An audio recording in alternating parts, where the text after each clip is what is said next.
I found all my belongings in a pile on the front porch. I was so angry, but I knew that I had no choice. Carry and left.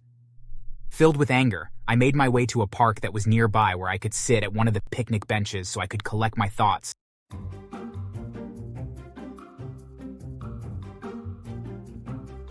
Living on the street is no joke. I can assure you that the people that are forced to do not want to do so.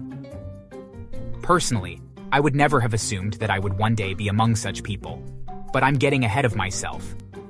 My name is Hiro, and I grew up in a very wealthy family. My father was the owner of a tech company, and he always made it obvious that he expected my brother Theo and I to one day take over the company. He would constantly make everything a competition. My brother and I used to play baseball, and although I tried my best, I just could never play as well as Theo. Hiro, why didn't you get a home run like your brother? Are you weak? Sorry, Dad, but I tried my best. Your best wasn't good enough. Your uncle used to use such excuses when he and I controlled my company. It was talk like that made me force him out. I expect better from you and Theo. He would always bring up the fact that he had forced his brother out of the company, as if treating family like disposable items somehow made him look powerful and strong, rather than cruel and heartless.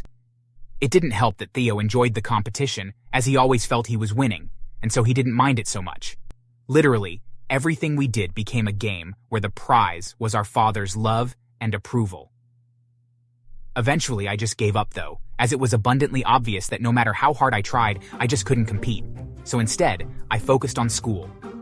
I was especially good when it came to computers and programming. As we neared the end of high school, I was getting ready to apply to colleges and was dreading asking my father if he would help me with paying for it. I knew that he would pay for Theo's schooling, but I wasn't sure if that extended to me as well. After a lot of worry, I finally found the courage to ask him, "Dad, can I ask you something?" Oh, what do you want? Sorry, but I'm applying to colleges, and I wanted to know if you could help pay for it. Ha ha ha ha ha ha. Are you serious? I can't believe that you would think that I would want to help you. Well, aren't you paying for Theo's schooling? Of course I am. But I thought that you knew. Knew what exactly? That once you graduate, that you're out of the house. You'll be entirely on your own. And if you think you can afford college, then go for it. But I have no money. How am I supposed to afford a place to live, let alone school? That's your problem. As far as I'm concerned, you should have tried harder and fought for your place in this family. I was terrified and couldn't believe he was being so callous. Not only were my dreams of going to college destroyed, but I worried that without my father's help that I would be in real trouble. Sure, enough though, the day after graduation. I found all my belongings in a pile on the front porch. I was so angry, but I knew that I had no choice, and so I gathered up as much as I could carry and left. Filled with anger, I made my way to a park that was nearby where I could sit at one of the picnic benches so I could collect my thoughts. I really didn't know what to do. The hours flew by, and before I knew it, night was falling, and so I made a pillow out some of my clothes and slept under a picnic table. In the morning, I found that all of my things were stolen, except the items on my body or the clothes I was sleeping on. Annoyed, I started to search for them, but could not find anything. I didn't know what to do. I wish I could say that I handled the situation well, but I just sat down on a bench, cried for hours. Weeks before, I was living comfortably and planning out my future, and now I was abandoned by my family and living on the streets with no money. Hey there! Listen, I'm sorry to interrupt, but you look like you're in the thick of some bad luck. Yeah, my father just kicked me out of the house. I have no money and nothing except the clothes on my body.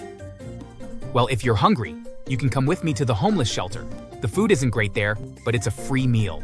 I was hungry, and I had nothing else to lose, so I followed him to a shelter where they were serving a hot meal. He was right. It wasn't anything special, but it was hot, and it was free. That night, we stayed there at the shelter and slept on cots in a large gymnasium, along with dozens of other people. John told me all about his life and how he had lived on the street for years after he had lost his job. He couldn't afford rent and lost his family and his home. Even after all that, though, he hadn't lost his spirit, as he still had goals to turn his life around. He just needed a chance. After that day, John and I became good friends. He looked out for me and kept me safe, and taught me where to go for help. Which doctors would treat homeless people for free, where to get food, and where to keep warm when winter came. That first winter living on the streets was the hardest as I had no winter clothes. Luckily, I made some money from begging and was able to get a winter coat and some additional pants and shirts from a thrift shop and layered them so that I looked twice as big as I actually was. By spring, I had lost a lot of weight. Living at home, I was rather heavy as I didn't get a lot of exercise, but since there was barely enough to eat, I began to shed weight quickly.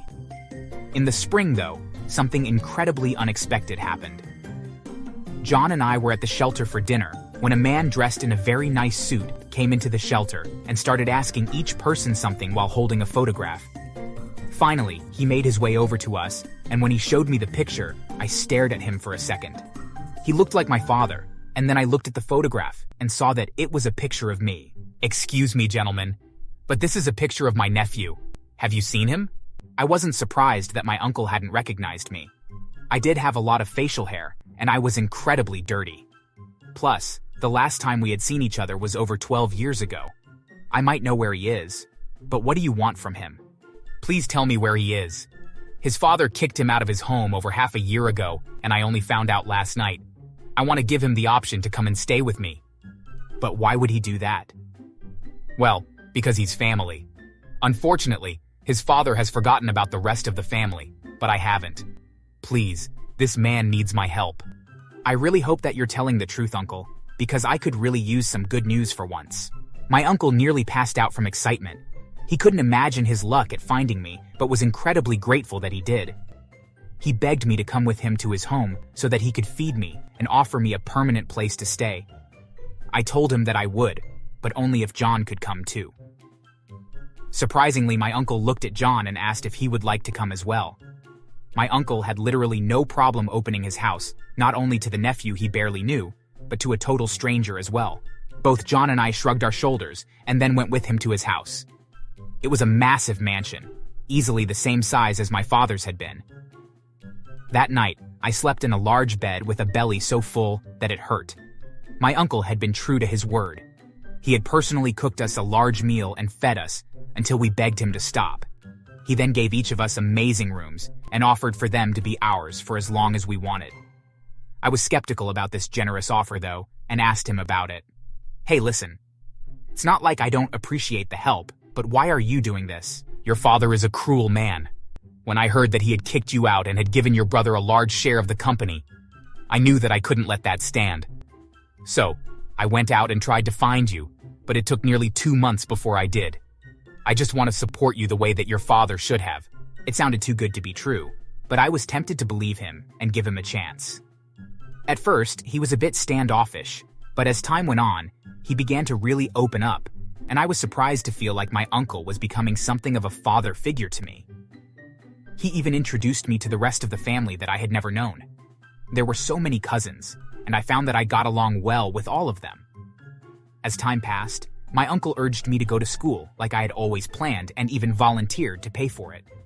I couldn't believe my good fortune and took him up on the offer, but was curious as to why he would do such a thing. Uncle, I really do appreciate everything, but why are you doing so much for me? Well, I can't have children of my own, and so when I heard that my brother had disowned you, I was angry beyond words. He had 2 wonderful sons and had discarded one for no reason at all, and I couldn't have any. It didn't seem fair. So I got the idea that if he wasn't going to help you, then I would. I know I'm not your father, but I want more than anything to see you succeed, and maybe one day see me as a fatherly figure. I love you, hero, and I believe in you. It was very touching, and true to his word, he did pay for my schooling, and even offered me a job in his company when I graduated. Not only that, but he also offered John a job as well in the security department. Both John and I did really well in our new positions and thrived, which made my uncle very happy. Then one day, though, we got a call from my father. Hey, brother, listen, I need you to invest in my company. Invest? Why would I do that? No reason. I just could use the additional cash flow right now. Besides, you know that one day, you'll need me to do the same for you. As it turned out, my father had given Theo control of the company's finances as a test to see if he could handle it, and he failed miserably. He spent the company money faster than they could generate it on parties and gambling. In fact, he spent so much money that the company was on the verge of bankruptcy. I'll only invest if you give me a controlling share of your company. If not, then you won't see $1 from me. My uncle was no fool. He knew that my father would never repay the favor. Desperate, my father agreed, and overnight my uncle then owned both companies. He immediately demoted my father and brother to just manager roles with no control over any of the company's assets. With my help, he was able to bring my father's company out of financial ruin and make it profitable again. Okay, hero. I'm going to give you your father's company. You will be the sole owner, and I know that you will do great. Are you sure? Very sure. It will be up to you if you want to keep your father and brother employed. They are still family after all, but I would understand if you just wanted to fire them as well. I won't lie. I did have the urge to fire them, but keeping them as low-level managers felt more like a punishment. They do beg me from time to time to promote them, but I always tell them that they haven't proven that they deserve a promotion yet. I have no idea why they continue to work for me and why they don't quit. I don't make their jobs particularly hard, mind you, but they have no hope of ever taking the company back from me. And since I took over, the company has never been as profitable, and the employees constantly tell me that the company is a much better place to work for since I took over. Honestly, it feels so odd that my father had pitted my brother and I against each other and wanted us to compete for the prize of who would one day own the company. And even though I stopped playing his games, I still ended up winning in the end. Thanks for watching. Please subscribe to the channel.